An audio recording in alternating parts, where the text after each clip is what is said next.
ॐ नमः सिद्धेभ्यः। ॐ नमः सिद्धेभ्यः। ॐ नमः सिद्धेभ्यः।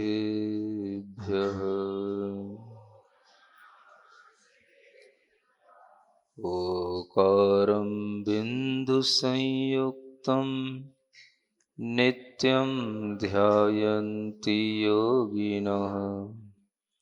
कामदं मोक्षदं चैव ओंकाराय नमो नमः। अरहमित्यक्षरं ब्रह्म वाचुकं परमेष्ठिनः। सिद्धचक्रस्य सद्बीजं सर्वतः प्रणमाम्यहम्।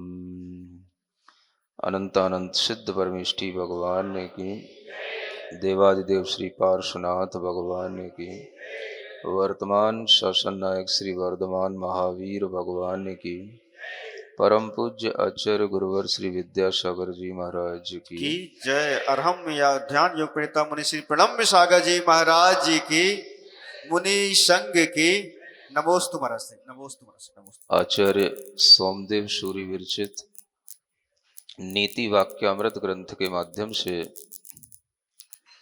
सभी मानव जाति के लिए जो विद्या आवश्यक है उस विद्या का यहाँ पर कथन किया जा रहा है।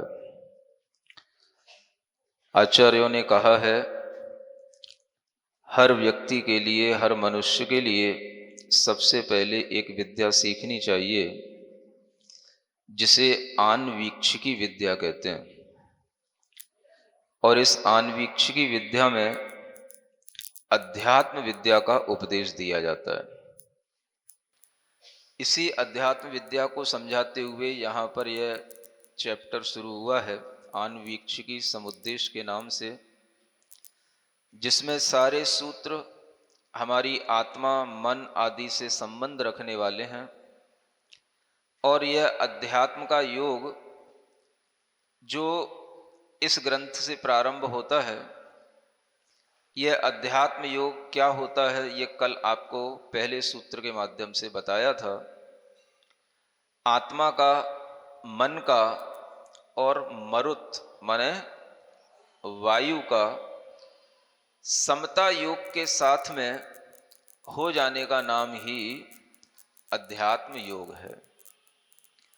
इसकी व्याख्या कल आपको विस्तार के साथ बताई थी कि वायु के माध्यम से भी हमारे मन पर क्या प्रभाव पड़ता है और मन के प्रभाव से हमारी आत्मा पर भी किस तरह से प्रभाव पड़ता है।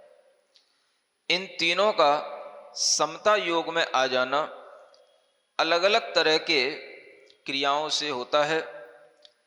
यानी शरीर का समत्व में रहना वायु के समत्व के माध्यम से होता है। अगर आपके शरीर में रहने वाली वायु तत्व संतुलित है तो आपके वात, पित्त और कफ इन तीनों दोषों में संतुलन बना रहेगा। पित्त के दोषों का भी, कफ के दोषों का भी जो विकार उत्पन्न होता है और वह विकार शरीर के एक अंग से दूसरे अंग तक पहुंचता है, ये भी वायु के कुपित होने से होता है। शरीर में सबसे ज्यादा रोग होते हैं वात के कारण से होते हैं। जितने भी प्रकार के दर्द होते हैं वो सब वात के कारण से होते हैं। और वात के कारण से ही व्यक्ति वातुल हो जाता है। वातुल जानते हो? फूल जाता है। और जिसे आप आजकल एक तरह से एक बीमारी भी कहने लगे हैं, ओबेसिटी, मोटापा। ये बीमारी भी अपने आप में अनेक रोगों को जन्म देने वाली हो जाती है। और इस तरह की शरीर की वात प्रकृति हमें अनेक तरह के रोगों को आमंत्रण दे देती है। इसी प्रकृति के कारण से व्यक्ति वातुनी भी हो जाता है। सुन रहे हो? शरीर भी वातुल हो जाता है और उसकी स्वभाव में भी बातूनी स्वभाव आ जाता है। आप किसी की बातों से भी समझ सकते हो कि ये किस प्रकृति का व्यक्ति है। अगर व्यक्ति के स्वभाव में बातें ज्यादा हैं, बहुत ज्यादा बोलता है, बिना वजह की भी बहुत सारी बातें करता है, कोई भी बात शुरू कर देता है तो उसकी कहानी कभी अंत ही नहीं होती है, ये बात प्रकृति के कारण से होता है।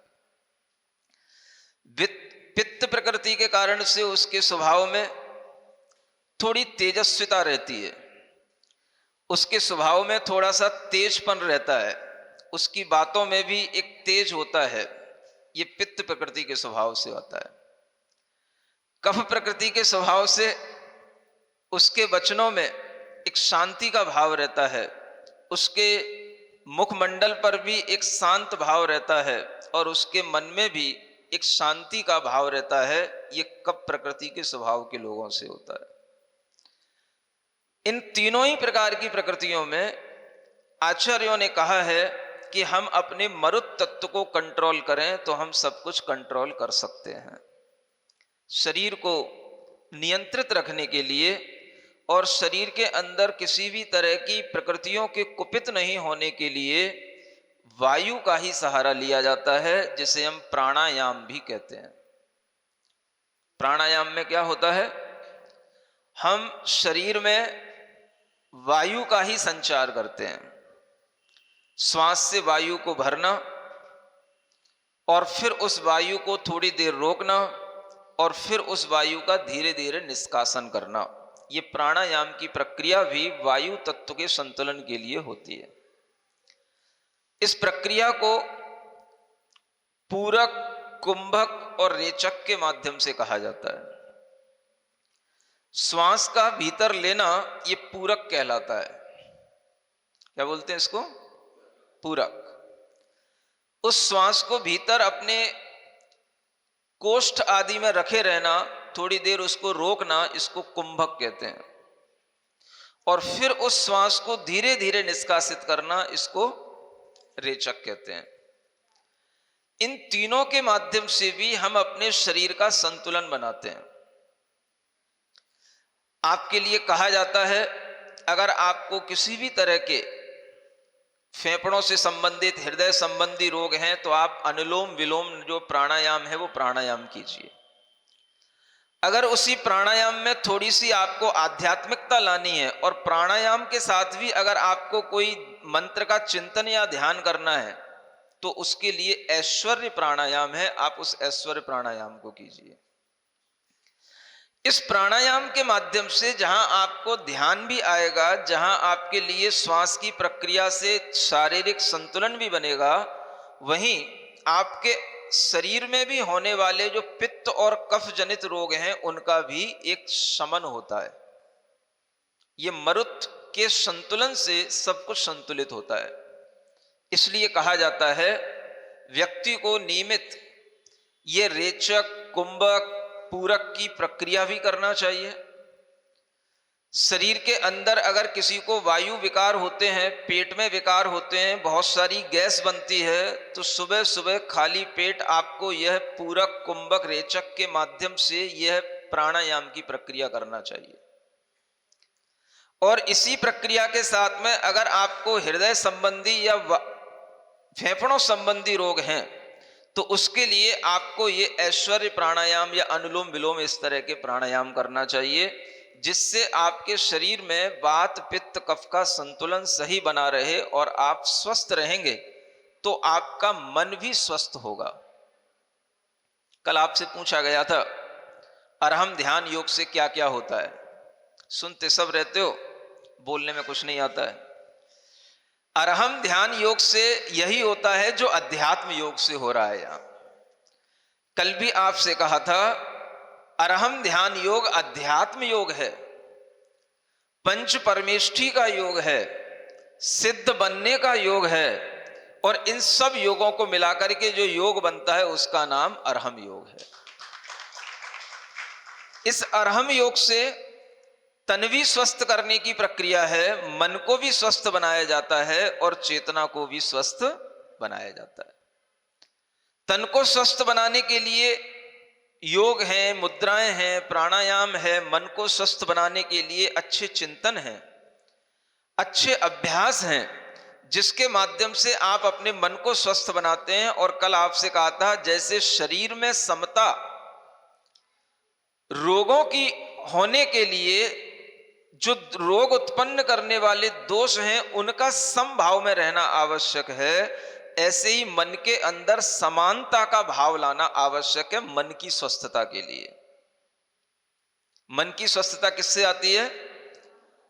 जीवों के प्रति समानता का भाव आने पर अपनी किसी भी आगत परिस्थिति में भी हमारे मन के अंदर समानता का भाव बना रहे तो वह मन की स्वस्थता बनी रहती है। और आत्मा की स्वस्थता किससे बनती है?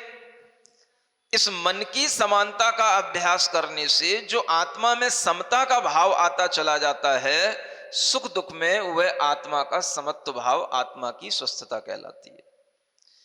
तन, मन और चेतन तीनों का समभाव में रहना ही अध्यात्म योग कहलाता है। और इसी के माध्यम से हम तीनों की स्वस्थता का अनुभव करते हैं। ये पहले सूत्र का आपके लिए कल बहुत अच्छे से व्याख्यान किया गया था। हम थोड़े से सूत्र आगे बढ़ाते हैं और आगे कहते हैं कि इस अध्यात्म को जानने से क्या फायदे होते हैं, ये आगे बताया जा रहा है। अध्यात्मज्ञो ही राजा सहज शारीरिक मानसागंतुभिर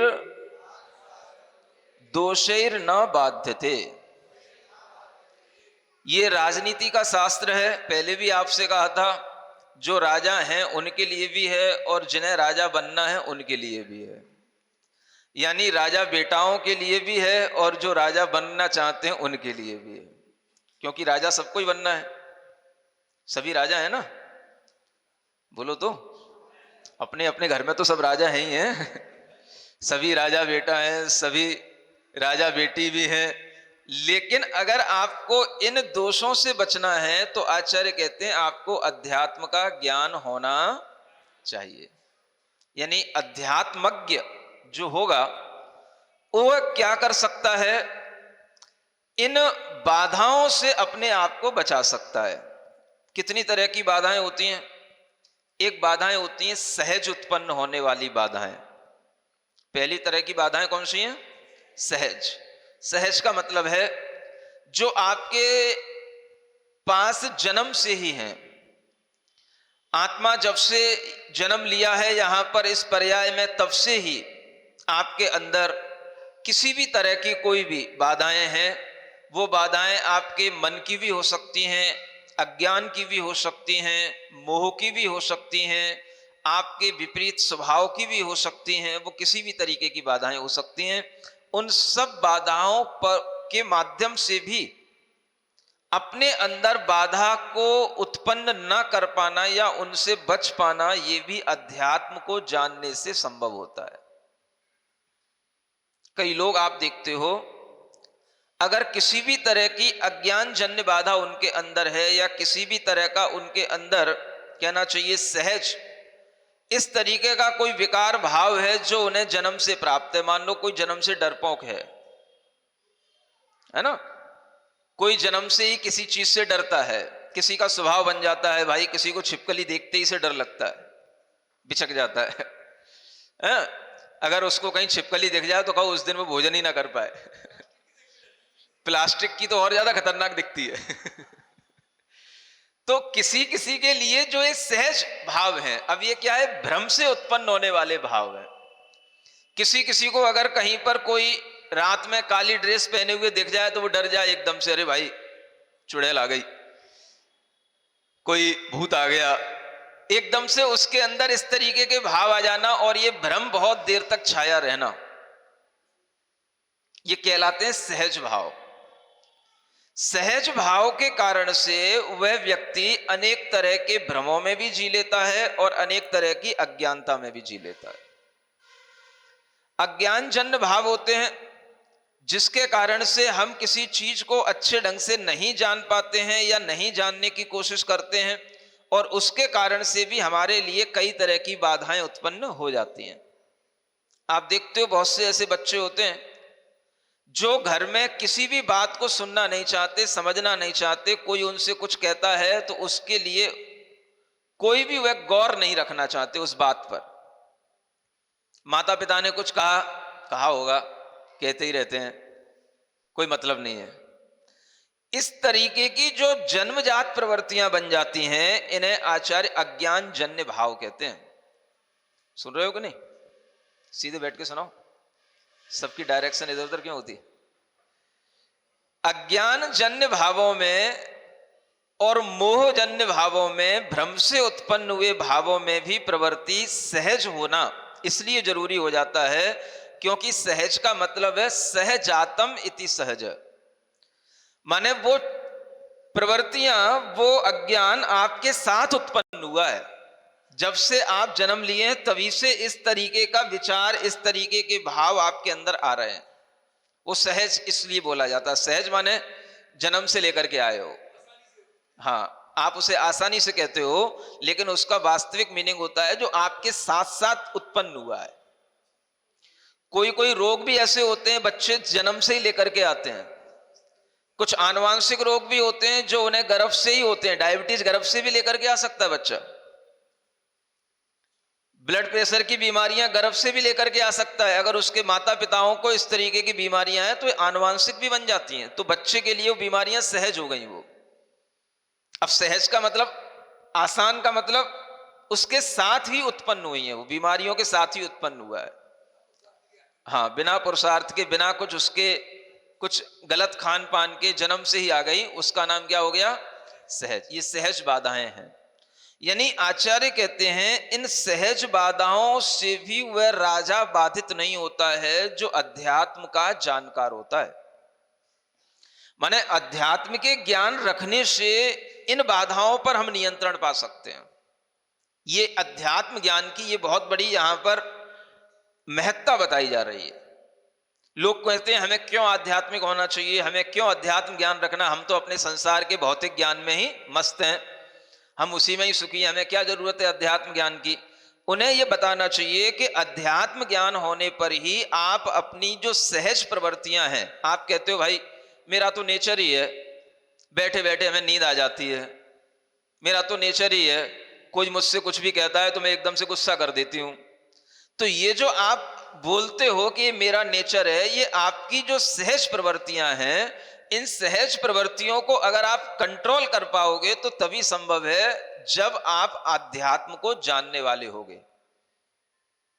ये उसका लाभ बताया जा रहा है यहां पर।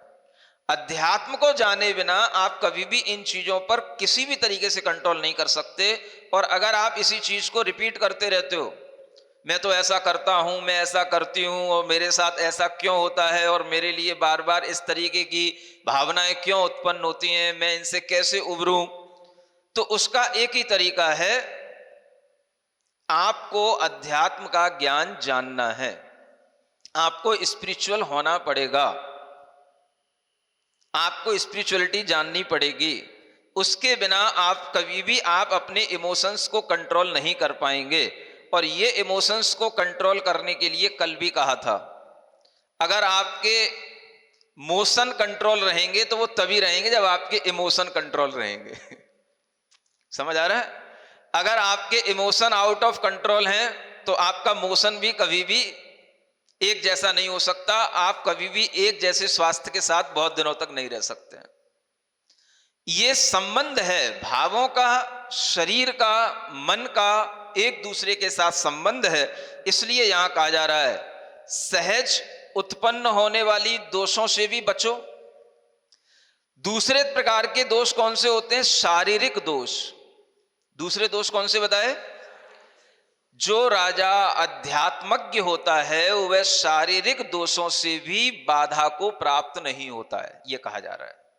यानी शारीरिक दोष, शरीर में उत्पन्न होने वाले जो दोष हैं, समय समय पर आपको कभी भी एलर्जी हो जाती है, खुजली हो जाती है, कभी भूख लगती है, कभी भूख नहीं लगती है, कभी आपको प्यास ज्यादा लगती है, कभी दिन में खाने के बाद भी रात में भूख लग जाती है, कभी आपको जुकाम हो जाता है, कभी बुखार आ जाता है। इन सब शारीरिक बाधाओं पर विजय प्राप्त करने के लिए भी आपको स्पिरिचुअलिटी आत्मा, मन और शरीर के विज्ञान को जानना जरूरी है। Spirituality means to know about our soul, about our mind और अबाउट आवर बॉडी।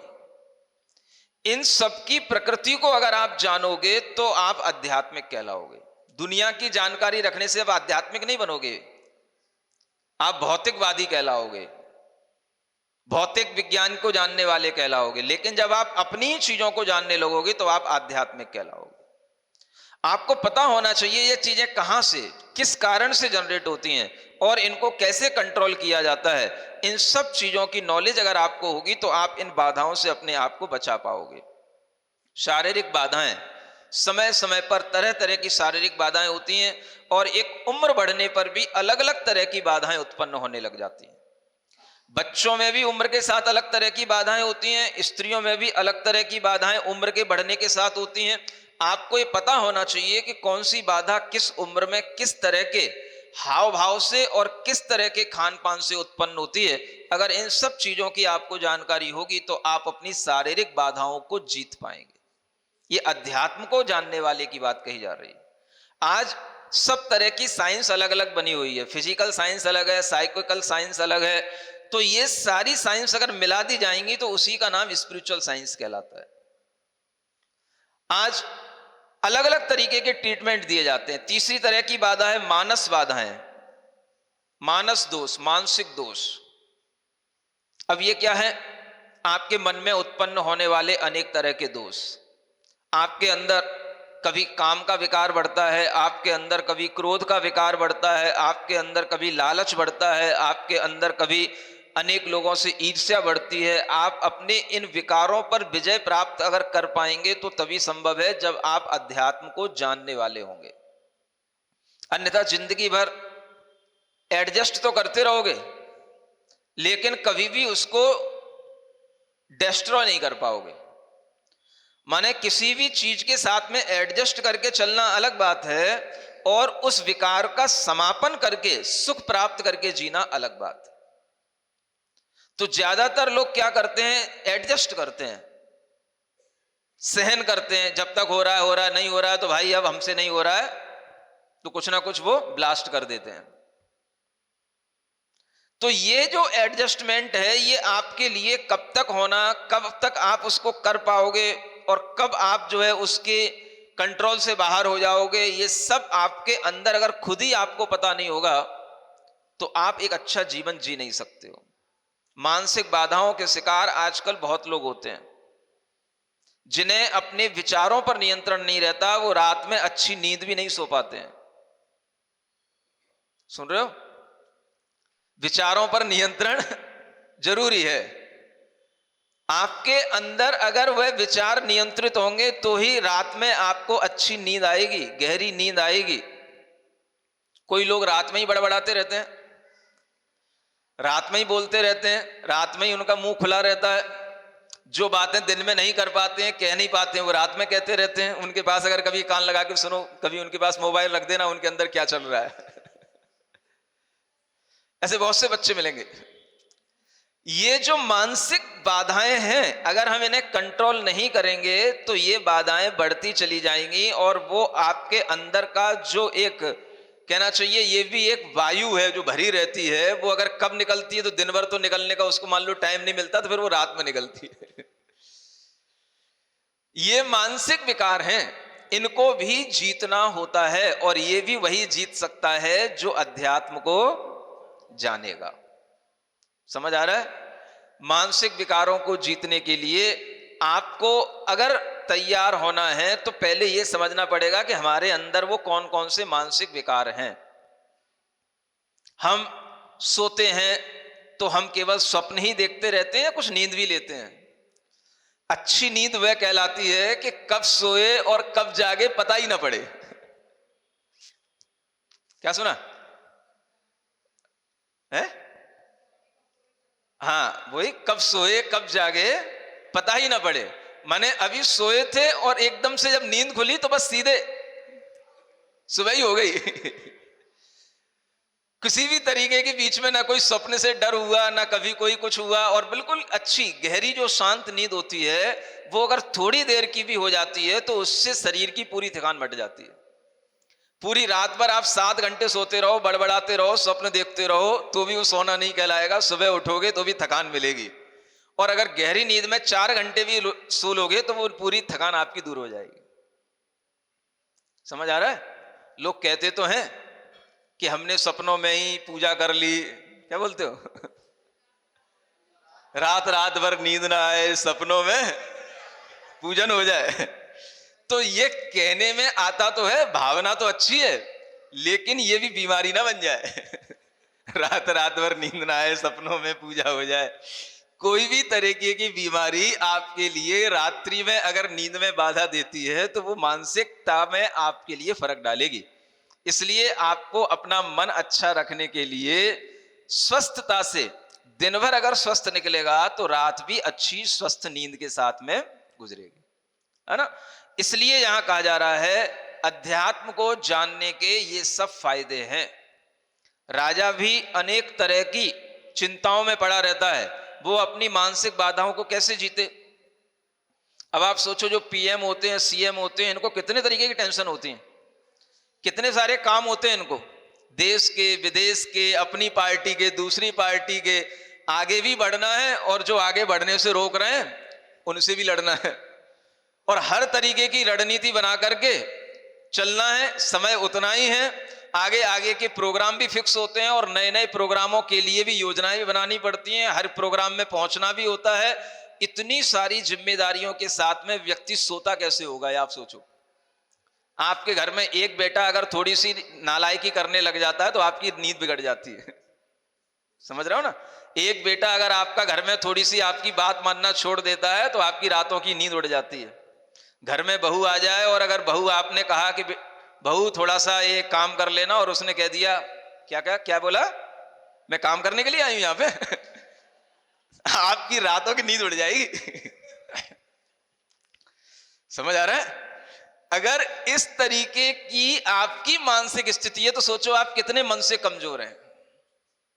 एक बात में अगर आपकी रात की नींद उड़ जाए तो आप सोचो हम मन से इतने कमजोर हैं। इस मन को बलवान बनाने के लिए आपको क्या करना पड़ेगा?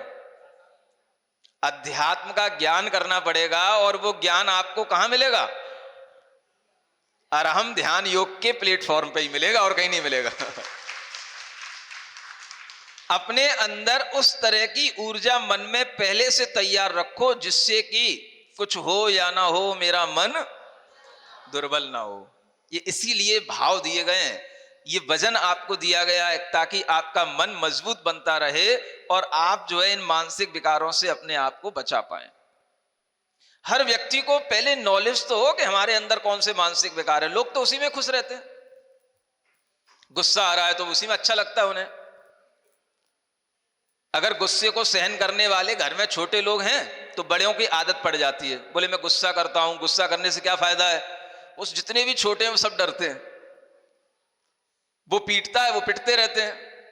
तो इसलिए माएं भी जो होती हैं वो भी जो है गुस्सा करने की आदत में आ जाती हैं, क्योंकि जब तक बच्चे सहन करने वाले होते तब तक सहन करते हैं। अब जब बड़े हो गए, अब क्या करें, अब उनको पीट नहीं सकते क्योंकि उनने पीटा और उनने कहीं हाथ उठा दिया तो फिर मुश्किल हो जाएगी।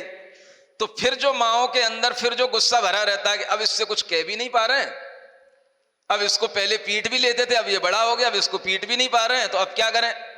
तो अब उनके अंदर जो एक अलग तरीके का एक इरिटेशन होने लग जाता है, वही उनके लिए मानसिक विकार के रूप में सामने आ जाता है। ऐसे मानसिक विकारों से हर बंदा भरा हुआ है, हर व्यक्ति के अंदर ये मानसिक विकार रहते हैं। इन पर कंट्रोल करना, इनसे मुक्ति पाना एक अच्छे राजा के लिए भी संभव होता है, तो सामान्य प्रजा के लिए संभव क्यों नहीं होगा।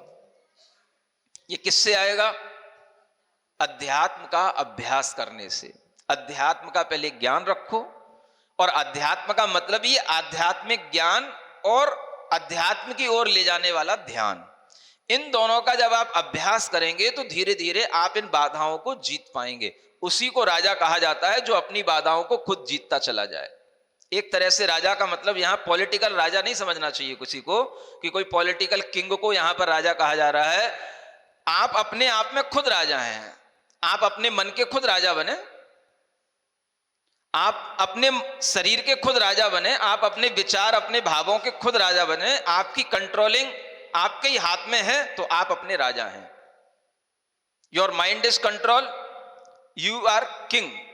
अगर आपका माइंड कंट्रोल में है तो आप राजा हैं, ये समझ के चलें।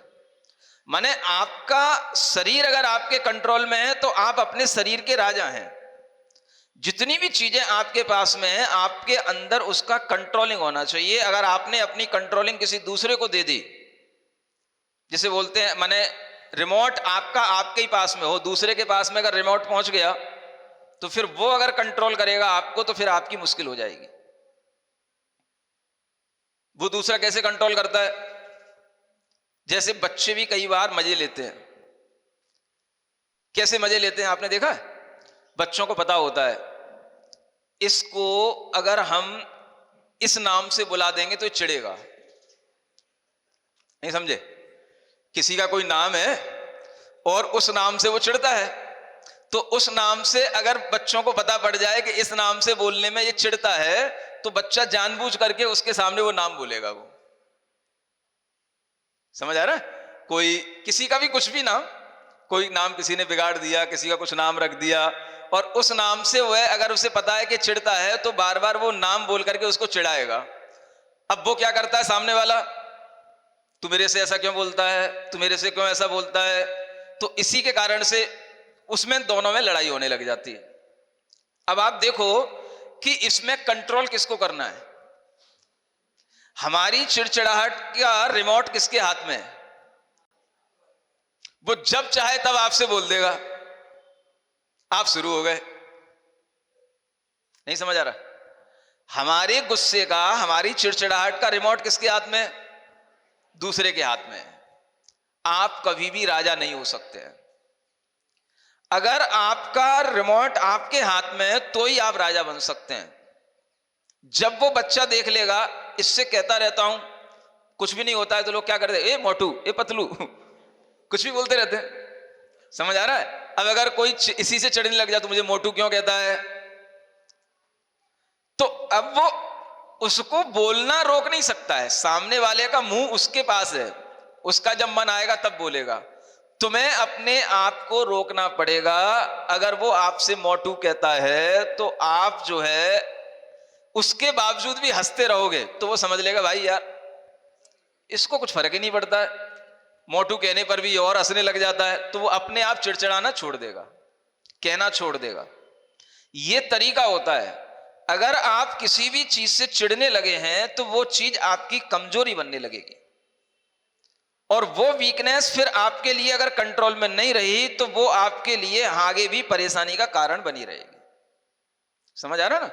जैसे वो एक कभी आपने तूकारी की कहानी सुनी हो, हाँ, सब कुछ बोल दो सब मंजूर है, उससे बोल दो तूकारी, तू करके बोल दिया, तूकारी उससे कह दिया तो इतनी आग लग जाती थी उसके तन बदन में कि उसके कारण से वो देखने में सुंदर थी, राजकुमारी थी, खूब पैसा था, घर में सब कुछ था, लेकिन उससे कोई शादी नहीं करता था। क्योंकि जैसे ही कोई रिश्ता आता था कोई भी उसके सामने कह देता था उस रिश्ते वाले के लिए, भैया क्या आफत बोल ले रहे हो, बहुत तेज गुस्सा आता है इसको, कैसे पता पड़े? बोले इसके सामने तूकारी बोल के देखे ना, तो फेमस हो गई तूकारी के नाम से। जैसे तैसे उसका किसी भी तरह से विवाह हो गया, इस शर्त पर हो गया कि ये कभी भी गुस्सा नहीं करेगी, तूकारी तूकू करके नहीं बोलेगी। समझ आ रहा है? विवाह हो गया उसका, कैसे तैसे भी करा दिया।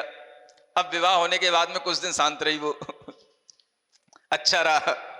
फिर एक दिन क्या हुआ, उसका जो पति था वो घर में थोड़ा देर से आया। कोई ऐसे गांव में जो सब नाटक नौटंकियां चलते रहते ना, तो वो देख करके घर में थोड़ा देर से आया। वो बहुत देर से इंतजार कर रही थी, अब आएगा अब आएगा, क्योंकि घर में जब आएगा तब दरवाजा लगेगा, तब जाकर के सोएंगे। अब वो उसके इंतजार में करते करते परेशान हो गई। 12 बज गई, 12:30 बज गई, उसने दरवाजा लगा लिया, सो गई। अब वो आया 1 बजे 1:30 बजे अब आकर के चिल्ला रहा है वो खटखटा रहा है, खोलो खोलो खोलो। अब उसकी नींद भी खुल गई तो भी नहीं खुल रही वो। तो उसने फिर एक ही फिर उसके पास में वो हथियार समझ में आया, अब इसको कैसे खुलाया जाए। क्या समझ आ रहा है आपको?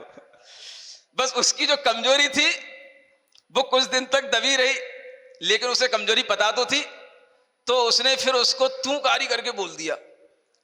और फिर जैसे ही उसने तू कारी करके, सुन नहीं रही तू कारी और जैसे ही उसने ऐसा बोला वो इतनी तिलमिला गई, घर छोड़ करके दरवाजा खोल करके और वो भाग करके चली गई, रात में ही भाग के चली गई।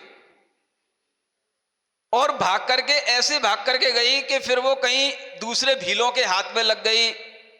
फिर उन भीलों ने भी उसको परेशान किया, उसके खून चूस चूस करके ना जाने क्या क्या वो लाखा रस बनाया, और फिर उसके माध्यम से जो है उसको परेशान कर करके हर तरीके से उसके लिए हालत उसकी खराब कर दी।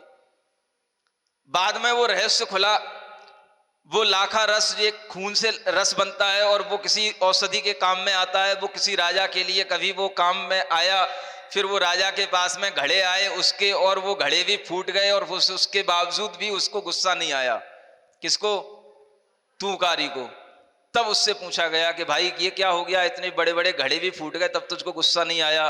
तो कहने लगी गुस्से के कारण से ही मैं घर से बेघर हो गई, अब कितना गुस्सा करूंगी, ये मेरी जो हालत खराब हुई है ये गुस्से के कारण से हुई है। समझ आ रहा है? कोई भी तरह का विकार हमारा स्वभाव नहीं बनना चाहिए, और ये आपके लिए प्रशंसा का विषय नहीं होना चाहिए कि मैं गुस्सा अच्छी कर लेता हूं, मुझे जब गुस्सा आता है तो मेरे से सब लोग डर जाते हैं, मैं अहंकारी हूं, या मैं लालच जो भी करता हूं वो कोई नहीं जानता है। इस तरीके के मानसिक विकार भी राजा लोग जीता करते हैं, और जो जीतते हैं वही राजा बनते हैं। मैं तो ये कहूंगा, क्या समझ आ रहा है? जो इन बाधाओं को जीतता है उसी का नाम राजा है। यूं ना समझो कि राजा होकर के हम इन बातों को जीतेंगे। और एक आगंतुक दोष होते हैं। आगंतुक दोष तो कभी भी, जैसे मान लो कोरोना आ गया, ये क्या हो गया? ये आगंतुक दोष हो गया। एक वायरस अभी आया था, कभी फिर कभी कोई दूसरा वायरस आ जाए, कुछ नहीं कहा जा सकता। कौन सी बीमारी, कभी प्लेग, कभी कुछ फैलता रहता है। और इस तरीके की जो बीमारियां कभी भी सडनली आ जाती हैं वो सब आगंतुक बीमारियां कहलाती हैं। इन पर भी बाधा पाने के लिए क्या चाहिए? अध्यात्म का ज्ञान चाहिए है? हाँ, कोई भी एक्सीडेंट वगैरह हो गए, अचानक से कोई शरीर में रोग उत्पन्न हो गए, तो ये सारी आगंतुक जो बाधाएं हैं इनको आप जीत पाओगे कब? जब आपके पास में अध्यात्म की कुछ जानकारी होगी, अध्यात्म का ज्ञान होगा, ध्यान होगा। आगंतुक बाधा तो कुछ भी हो सकती है। घर में किसी का भी एक्सीडेंट हो गया, किसी के लिए भी कुछ भी बीमारी हो गई, सडनली कोई कहीं से गिर पड़ा, कुछ भी हो सकता है। और अचानक आपके लिए कुछ नुकसान उसमें दिखाई दिया कि भाई अब तो ये सब घर का काम काज अब कैसे चलेगा, व्यक्ति ही चला गया या कुछ बीमार पड़ गया, तो सारा आपका व्यापार ठप हो गया, आपको दिखाई दे रहा है सब व्यवस्थाएं बिगड़ रही हैं। उस सबको देखते हुए भी आपके अंदर जो धैर्य आएगा, उन परिस्थितियों से लड़ने की जो आपके पास में क्षमता आएगी, वो किससे आएगी? अध्यात्म ज्ञान से आएगी। इस तरह से ये कितनी बाधाएं बताई? सहज, शारीरिक, मानसिक और आगंतुक। इन 4 प्रकार के दोषों से जो बाधित नहीं हो, ही इज ए किंग। समझ आ रहा है? वही राजा है। इस तरीके की हमें ये जानकारी जो यहां दी जा रही है, अब इससे हमें क्या फायदा मिलने वाला है?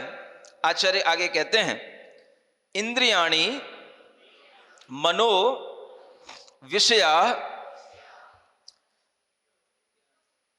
भोगायतनम इति आत्मा राम। ज्ञानम भोगायतनम इति आत्मा राम। ये क्या कहा गया?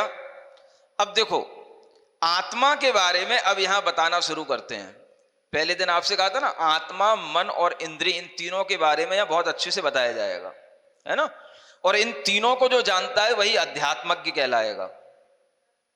और उस अध्यात्मज्ञ को अच्छी अपनी डिटेलिंग जानने के लिए कि आत्मा क्या है, यहां ये जानना है। आत्मा के साथ क्या क्या चीजें हैं? आत्मा का आराम, आराम का मतलब आराम नहीं होता है, आराम माने होता है आत्मा का एक गार्डन, उद्यान, बगीचा। आराम माने क्या होता है? बगीचा। समझ आ रहा है ना? माने आत्मा के लिए अगर कोई क्रीड़ा का स्थान है, उसके लिए आनंद की जगह है, तो वो क्या है? वो जो आत्मा का उद्यान है वो क्या है? वो ये चीजें हैं। आत्मा के पास इंद्रियां होना, इंद्रियाणी। समझ आ रहा है? जिसके पास जितनी अच्छी, जितनी बड़ी, जितनी स्वस्थ इंद्रियां हैं, वो उतना ही आराम में है। क्या सुना? कितनी इंद्रियां हैं?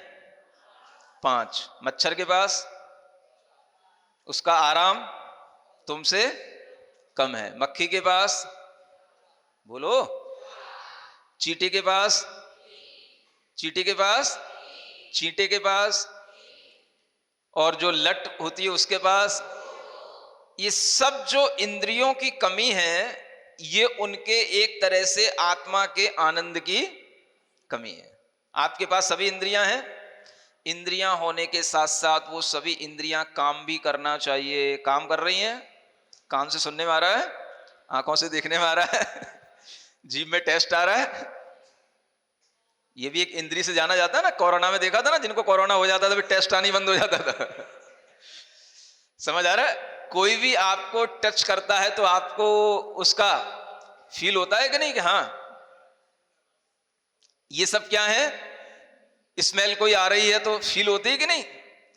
जुकाम वगैरह नहीं है, ये इसी से सिद्ध होता है। समझ आ रहा है?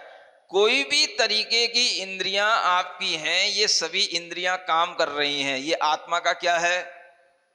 आराम है। माने बगीचा है खेलने के लिए। आत्मा कहां पे आराम कर रही है? कहां पे आत्मा का आनंद आ रहा है? इन इंद्रियों में। दूसरी चीज मनो, मन। आत्मा के लिए सबसे बड़ा क्रीड़ा का स्थान क्या है? मन, है ना? यहां बैठे बैठे भी आप मन से कहीं और भी खेल सकते हैं। क्या समझ में आ रहा है? कल जो खेल खेला था, बैठे यहां हो लेकिन मन से वही खेल खेलने में आपका दिमाग चल सकता है। हा? रात में जो क्रिकेट खेल करके आए हो, वो क्रिकेट यहां पे भी दिखाई दे सकती है। हा? तो ये आत्मा का, ये भी एक आराम की जगह है, मन। आत्मा के पास कितने साधन है क्रीड़ा करने के लिए? तो इंद्रियां भी हैं, मन भी है। विषय, इंद्रियों के विषय होते हैं, मन के भी विषय होते हैं, है ना? इंद्रियों के विषय सबके आपके पता ही है, वो आगे बताए भी जाएंगे। तो ये सब जो इंद्रियों के विषय हैं, जिससे इंद्रियां मन के माध्यम से क्रीड़ा करती हैं, ये विषय भी उसकी क्रीड़ा के स्थान है। और उसके बाद में ज्ञान, जो एक आत्मा के अंदर ज्ञान रहता है, जिस ज्ञान के माध्यम से वह कई तरीके की चीजें करता रहता है। यानी इंद्रियां होना, मन होना, विषय होना, ये सामान्य है। ज्ञान होना एक अलग तरीके की चीज है। जैसे आपने देखा होगा, बहुत से लोग अलग तरीके की प्लानिंग करते हैं। माने किसी को ठगने की प्लानिंग करना है तो उनके अंदर बहुत अलग तरीके की प्लानिंग होती है। कैसे उस आदमी को विश्वास में लेना, कैसे उसको विश्वास में लेकर के उसके लिए धीरे धीरे करके उसे एक तरीके से अपने अंडर में ले लेना, और उसे इस तरीके से अपने अधिकार में ले लेना कि फिर वो कुछ और सोच ही ना पाए और कुछ कर ही ना पाए। कई लोग ऐसे काम करते हैं। इस तरीके की ठगी बड़े बड़े लेवल पर होती है। जैसे कुछ लोग होते हैं, सबसे पहले क्या योजना बनाते हैं कि भाई अगर हमें किसी को, किसी व्यापारी को ठगना है या किसी व्यापारी को अपने कंट्रोल में लेना है, तो एक सबसे अच्छा तरीका है, पहले उसके जैसे साइन करना सीखो। समझ आ रहा है? ये लेखन कला में सिखाया जाता है। अगर आप उसके जैसे साइन करने लग गए तो आप किसी भी तरीके से उससे अपनी दोस्ती बना करके, उसके अकाउंट नंबर लेकर के आप उससे कुछ भी भुना सकते हो, कुछ भी कर सकते हो। ये बहुत बड़ी बड़ी ठगी की योजनाएं बनाई जाती हैं। ये सब किससे चलती हैं? तो मैं बता नहीं रहा, नहीं तुम सब करने लग जाओगे फिर। ये सब किसके काम है? ये ज्ञान के काम है। ज्ञान अच्छे काम भी करता है और ज्ञान बुरे काम भी करता है। समझ आ रहा है? जब लादेन के माध्यम से वह यूएस की वो टावर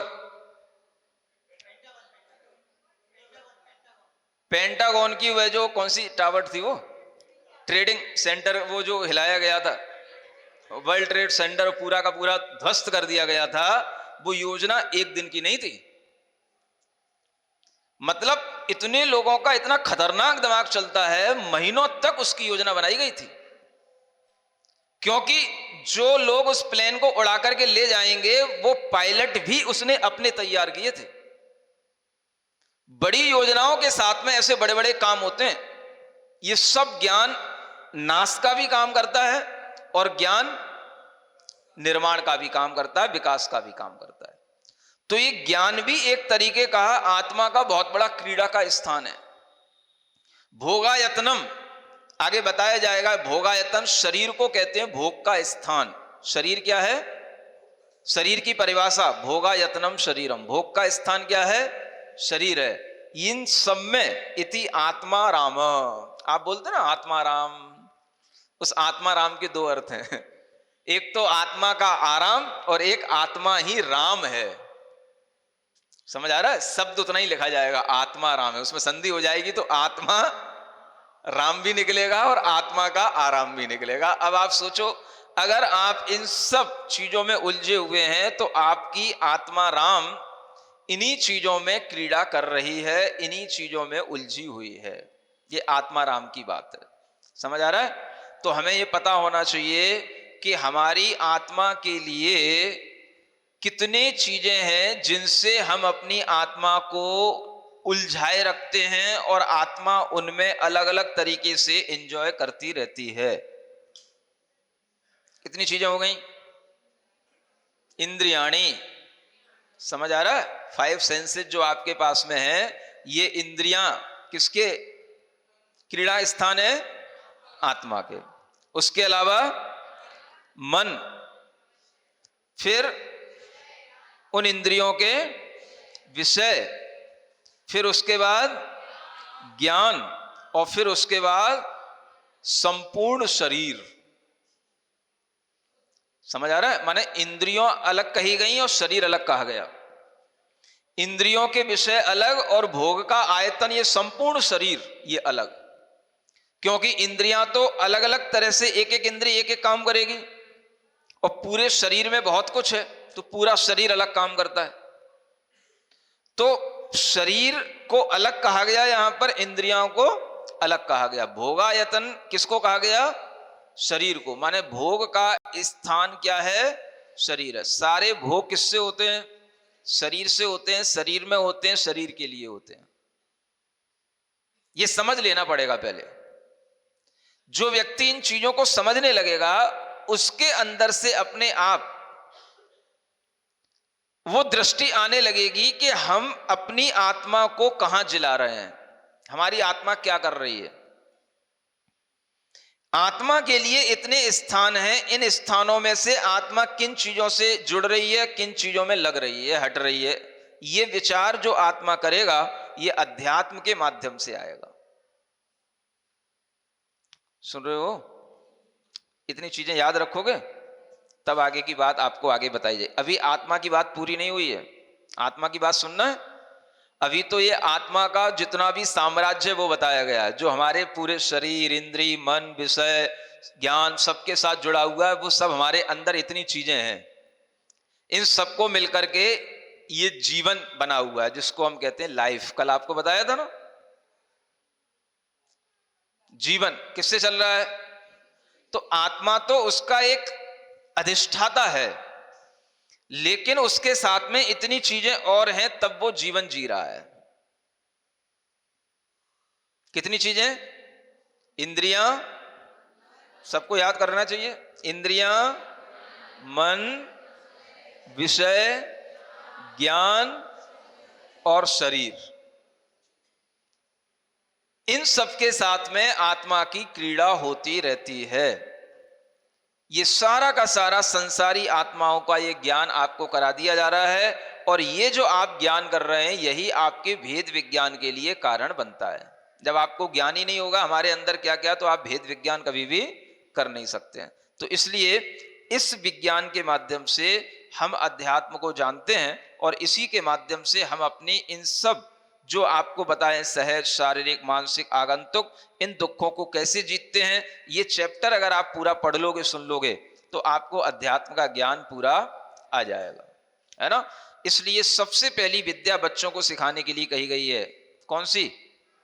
भले ही आप गुरुकुल में नहीं पढ़े हुए हो, लेकिन यही समझ लो कि आपके भाग्य से ये गुरुकुल की विद्या आपको दी जा रही है। आप अपने बच्चों को गुरुकुल में नहीं पढ़ा पाए कोई बात नहीं, लेकिन उनको ये चैप्टर पढ़ा दो आनवीच की विद्या वाला, तो समझ लेना कि बच्चे ने गुरुकुल की पढ़ाई पढ़ ली है। समझ आ रहा? तो आप कहां पढ़ रहे हो अभी? गुरुकुल में पढ़ रहे हो, ठीक है ना। ऐसे गुरुकुल में पढ़ने वाले बच्चों की संख्या बढ़ेगी तो उन बच्चों के अंदर का ज्ञान उन्हें जीवन पर्यंत तक काम आएगा।